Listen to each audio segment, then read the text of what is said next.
Hello, Star Citizens. Welcome to Review Every Ship by CitizenCon 2024. The point is to give an update on every ship since some haven't had a video made about them in years and others the information is simply too spread out to be helpful in making decisions. Remember, digital ships aren't imaginary. Digital ships are imagine-necessary. Every month we do a giveaway. This month's giveaway prize will be a Drake Vulture. To enter, subscribe to the channel, like or dislike a video from this month, and leave a comment on a video from this month. For the full giveaway details, make sure you visit our Billionaire Ninjas Discord or our social media at Ninjas Leap.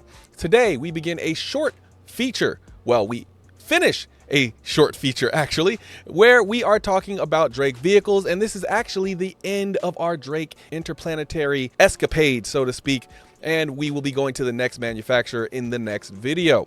So in this one, we have reached the Drake Mule, and it has 0 variants. For the price, the Mule as of 3.23.1a is $45 standalone, $40 war bond, and was the same at concept. In-game cost is about $68,000, and the in-game 3-day rental price is unknown. The ship is sold all the time. This ship cannot be rented, as far as I know, in 3.23.1a. The Drake Mule is your go-to workhorse for all sort of loading and hauling jobs, a 6-wheeled beast of burden that's always determined to execute the mission at hand. Whether you need to transport cargo over the roughest terrain possible or load it onto larger vehicles and cargo decks, the Mule works. Plain and simple. That'll do, donkey. That'll do. For measurements, the Mule has a length of 4.2 meters, beam of 3 meters, height of 2.7 meters. Its minimum crew is 1 and its maximum crew is 1. It can carry 1 SCU, but technically in the future it will be able to carry 2 SCU. For weapons, the Mule has no weapons, no turrets, no missile racks. For ship parts, the Mule has 2 extra small power plants and 1 extra small cooler.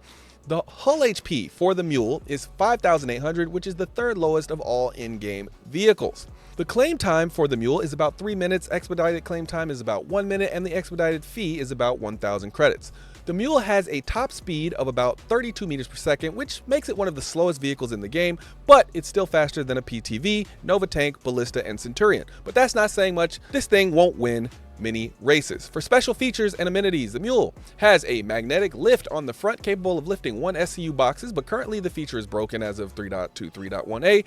The Mule also can carry a 1 SCU box in the back, which can be put into place with a tractor beam. The Mule also has 6 slots for carrying delivery mission-sized boxes, which are 1/8 of an SCU. So people could argue that it carries 2 3/4 of an SCU total, but that would be a weird argument, a very weird argument.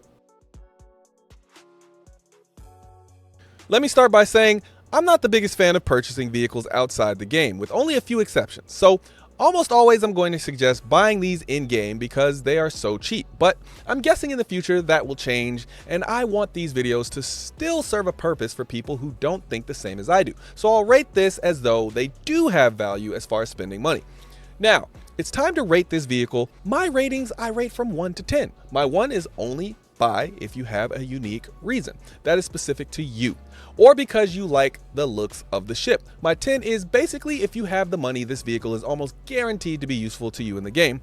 A 1 doesn't mean the vehicle is useless or ugly, and a 10 doesn't mean the vehicle is perfect. Just remember, this is just our rating. Please give us yours in the comments down below, or we also accept all forms of gibberish, slang, idioms, jargons, geek speak, blather, mumbo jumbo, nonsense, balderdash, gobbledygook, hogwash, baloney, bull, bunk, and other colloquialisms. My rating for this ship overall is a 2. Let's start with what I like about this ship. Well, when it works, it can carry 2 SCU and some mission boxes. Let's see, what else do I like? It has some pretty cool skins. It's enclosed, so you're safe from the elements. I like the 6-wheel design, which allow for some really slim turning radiuses. Now, what are the issues? I guess I have a really weird issue with what the purpose of this vehicle is. My first thought is loading your own freight, 1 SCU at a time in your hangar, which is fine if you only have 1 layer of cargo on the bottom. But the minute you need to stack something, you'll need to get out of the Mule and use your handheld tractor beam. Also, the hover trolley exists, so why would I need a Mule in my hangar when I could just take way more SCU on the hover trolley? And again, I still have to use my tractor beam if I want to stack. So again, I'm not quite sure what's going on here. Maybe for short distances outside your hangar or lawful missions at distribution centers. Then I was like, well, why wouldn't I just take an Ursa for that? It carries the same amount of SEU and I can put all the 1/8 SEU boxes inside. It also has a weapon. It moves faster. So I'm not sure why I would use this over literally any other ship that can carry cargo. It's also not particularly fast. And did I mention it doesn't have a tractor beam? It seems like it is very much so only for people who do box missions to load and unload boxes faster. And that's fine, albeit that is a very niche group of people. So how would I fix this vehicle? Well, you could give it a tractor beam and basically make it an MPUV with wheels. That would be much more useful though. Or just make it to where the magnetic lift acted more like a forklift and actually allowed you to stack boxes at least 2 levels high. Another thing I would do is make it so you could pick up 2 boxes at a time as long as they are stacked. So you could take 1 box, put it on top of another box, and then take 2 SCU with you on the front and then 1 SCU under, making it capable of carrying 3 SCU at a time plus the 1/8 boxes. So who is this vehicle for? Well, to me, it seems like people are really against buying an Ursa. And if you're one of those people, then this is for you. But it is significantly smaller, so I can't imagine people taking this in place of an Ursa when they can't fit an Ursa. So I made a list just to see if it was, a long list of the Ursa can't fit, but the Mule can. And I was pleasantly surprised. It can fit in the Cutter, the Nomad, Cutlass Black, Cutlass Blue, Cutlass Red, Freelancer, and the 400i. If you own one of those, I can imagine you getting one of these instead of an Ursa. So again, that niche set of people. But I will say this, a lot of people own a Cutter, a lot of people own a Nomad, a lot of people own those 3 Cutlass variants or a Freelancer. Wouldn't say as many people own a 400i, but I can see that even though it's a niche group as far as use, it's not necessarily a niche group as far as ownership of those particular vehicles. So why is it a 2? Well, mostly because it doesn't have a lot of uses for anyone who doesn't own the ships I just listed.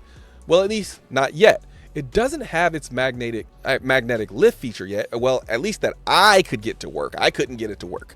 So it really can only carry 1 SEU plus those 1/8 boxes. So it's really, like I said, for people who are primarily dedicated to box missions. I do like the way it looks. I like the way it turns. The fact that freight elevators are coming, I like the idea of what it will be able to do in the future with a gold pass. I imagine using this vehicle in the future to move things around some of my larger hangars, as it will be much faster than the hangar trolley for traveling further distances, albeit with less cargo. I also might have it, for a few low danger, low expense box missions that I might use this for, as long as I'm going out and this is the only thing that can fit, because I do own an Ursa. Now, I know you're here for R ratings, but if you really want a ship, go buy it. We won't stop you. Or even better, all ships can be earned in-game once the game releases, and some you can purchase in-game right now. These are just our ratings, but when you spend, it's your money. My opinion, this one is not really ready for the prime time yet, but keep your eye on it. But even after it adds everything that I've asked for in this video, this would still be deeply in the earn in-game bin for me. All right, that is it for this one. Thanks for spending your time with us. I'll see you in the next one. Peace.